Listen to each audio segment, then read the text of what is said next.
Bus pariwisata Pahala Kencana melaju di tengah malam, membawa rombongan kantor yang pulang dari gathering. Suasana penuh canda dan tawa bahagia. Namun, ketika sopir mengikuti rute alternatif lewat kawasan Alas Bonggan Blora, segalanya perlahan berubah. Jalan menyempit, sinyal menghilang, suara-suara asing dan gending Jawa mulai terdengar dari balik pepohonan jati yang membungkuk seperti berbisik.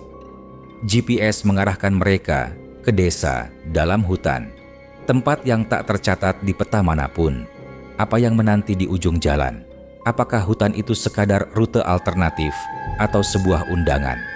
Temukan jawabannya dalam siluet malam yang penuh misteri. Siapkan diri kalian, karena kita akan mengungkap kisah yang tidak akan pernah kalian lupakan.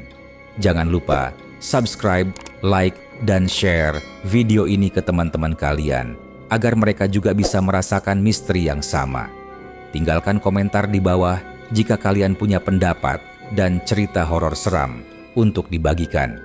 Terima kasih, semoga diberi sehat dan bahagia selalu. Selamat menonton. Malam itu, langit mendung menggantung. Jam menunjukkan pukul 22,17 ketika rombongan PT Rimba Abadi Bojonegoro menaiki bus pariwisata Pahala Kencana dari parkiran sebuah villa di Bandungan, Semarang. Rombongan kantor itu baru saja selesai mengadakan gathering tahunan. Malam itu mereka akan kembali menuju Bojonegoro melintasi kawasan Blora. Bus itu besar, berpendingin udara, membawa 30 orang. Lampu interior menyala temaram, musik akustik diputar pelan dari speaker. Wajah mereka lelah tapi senang, masih hangat oleh tawa-tawa dan gurauan dari acara kantor yang baru saja selesai. Rina dan Andre duduk paling belakang, sibuk mengedit video dokumentasi. Bu Lilis yang cerewet duduk di barisan tengah sambil membagikan keripik ke rekan-rekannya. Pak Tono, supervisor mereka, duduk di kursi depan, dekat sopir. "Pak Suyat, pulangnya lewat mana?" tanya Pak Tono sambil membuka peta di ponselnya. Sopir bus, Pak Suyatno, seorang pria berusia 50-an dengan mata cekung dan suara pelan, menjawab tanpa menoleh. "GPS kasih rute alternatif, Pak, lewat Blora, lebih cepat 1 jam. Mereka seharusnya melewati jalan utama Randu Blatung Cepu. Tapi entah kenapa, sopir bernama Pak Suyatno bilang GPS-nya menunjukkan jalur lebih cepat lewat pedalaman." Pak Tono mengangguk. Tidak curiga apapun, rombongan tak terlalu ambil pusing. Mereka pikir wajar jika sopir memilih jalan memotong malam-malam begini. Tapi dari kursi belakang, Rina sempat melihat sesuatu. Ketika Pak Suyatno bicara, tatapannya kosong dan jari-jarinya mencengkeram setir terlalu erat. Kuku-kukunya tampak mencengkeram kulit imitasi setir hingga memutih. Di dalam bus, suasana masih riuh. Ada yang tertawa-tawa sambil memainkan gitar kecil. Beberapa sibuk swafoto dan sebagian mengobrol tentang hadiah yang mereka dapatkan. Namun, 2 jam perjalanan, suasana mulai berubah drastis. Sekitar pukul 23.45, bus melewati jalur yang beda. Bus keluar dari jalan nasional dan memasuki jalur yang lebih kecil. Jalan sempit, bergelombang. Aspal berganti batu kerikil. Lampu, jalan hilang tanpa penerangan.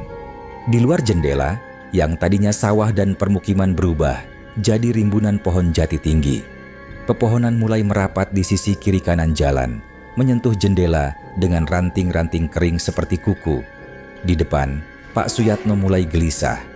Tangannya mencengkeram setir lebih erat. Bis masuk ke wilayah Tondanan Blora, melewati hutan yang terkenal angker, yaitu Alas Bonggan. Beberapa penumpang mulai memperhatikan. "Loh, ini kok masuk-masuk hutan ya? Nggak salah jalan," bisik Andre pada Rina. HP mereka tidak bisa dipakai, tidak ada sinyal. Google Maps berhenti di layar loading. Saat itulah Rina melihat sesuatu di luar jendela. Seorang wanita berdiri di antara pohon jati. Bajunya putih, tapi kepalanya tidak terlihat. Seperti tertutup rambut panjang hitam, menunduk. Ia berdiri tak bergerak. Rina menjerit kecil. Ada orang di luar." Penumpang lain melihat keluar, tapi tidak ada siapa-siapa. hanya kegelapan dan kabut. Bus terus melaju. Beberapa penumpang mulai sadar bahwa sinyal HP mereka hilang. Tidak ada internet, tidak ada telepon. Pak Suyatno terlihat semakin gelisah. "Ada apa, Pak?" tanya Pak Tono, supervisor rombongan. Suyatno menunjuk ke depan. Tidak ada jalan lagi. Jalur yang awalnya sempit kini benar-benar hilang, tertutup akar-akar besar dan semak belukar. Tapi anehnya, layar GPS-nya masih menunjukkan garis lurus, seolah-olah jalan itu memang ada. "GPS-nya masih nunjuk ke depan, kayaknya salah input titik," gumam Pak Suyatno. Tapi bukannya putar balik, dia malah tancap gas, seperti ada kekuatan yang memaksa bus besar itu masuk ke jalur tak berwujud itu. Pukul 00.15, Pak Suyatno berhenti mendadak. Jalan benar-benar hilang. Di depan mereka hanya tanah merah, rumput liar, dan hutan lebat.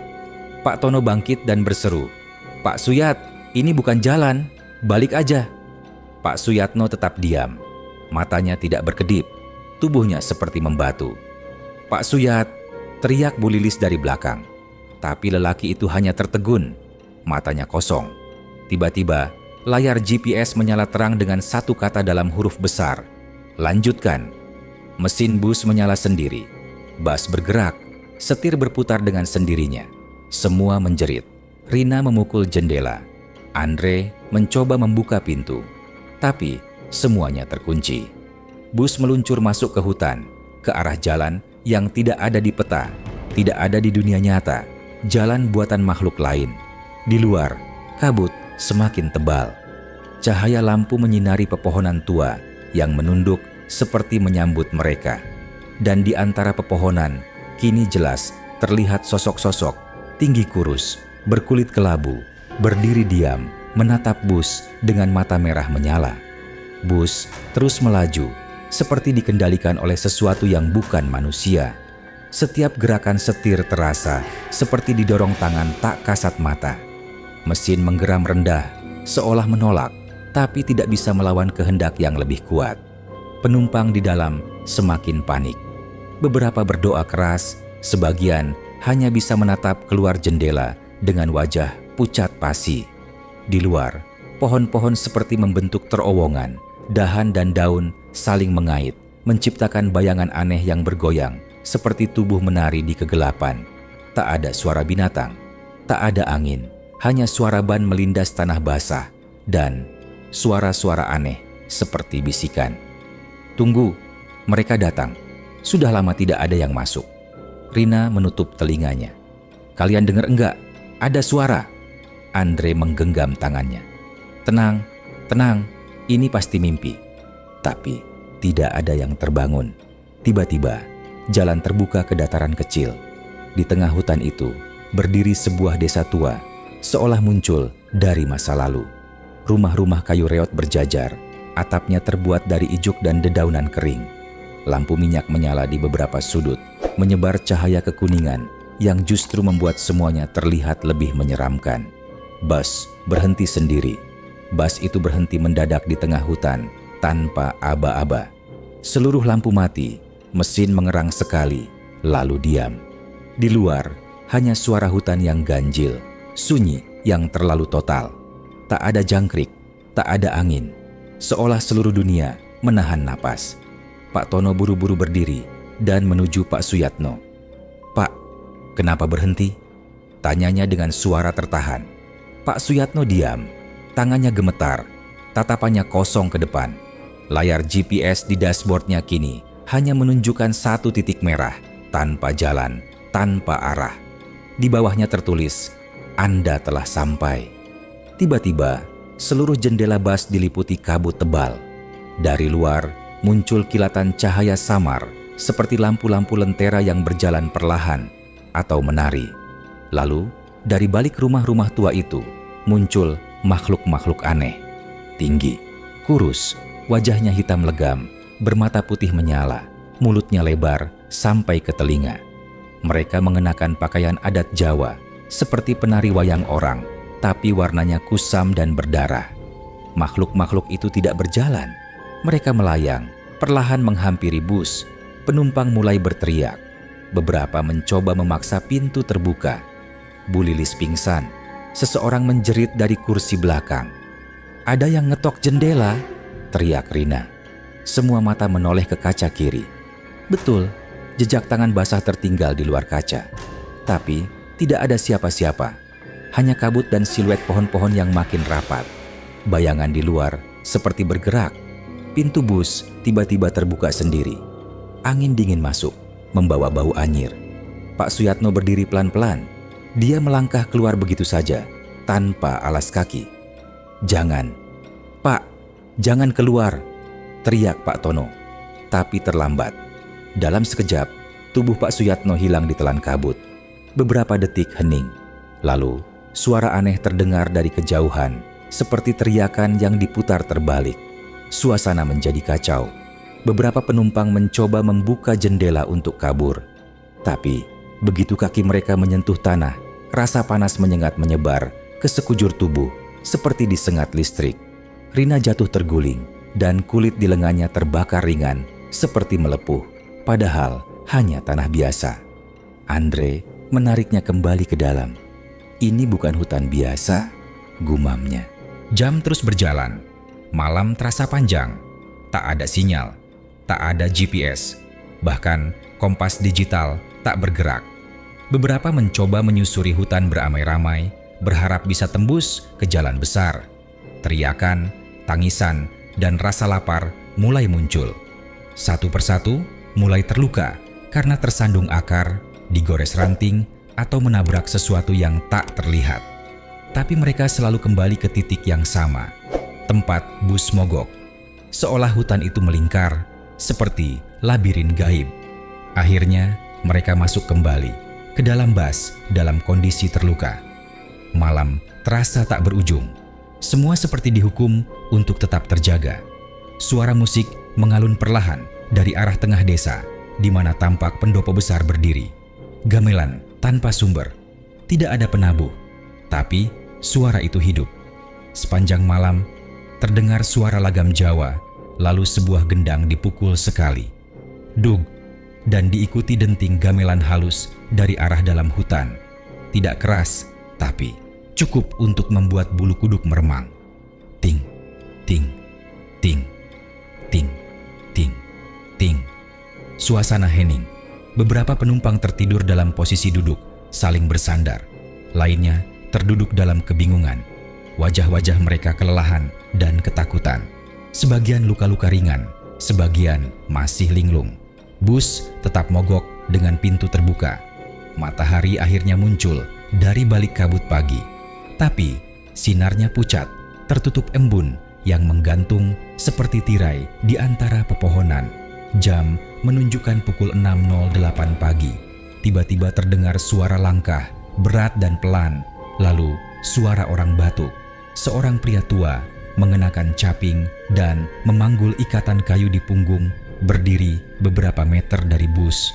"Walah, pieto iki? Mobil kok iso mlebu kene? Lah, ini hutan larangan," gumamnya dalam bahasa Jawa. "Aduh, kok bisa bus masuk sini? Ini kan hutan larangan."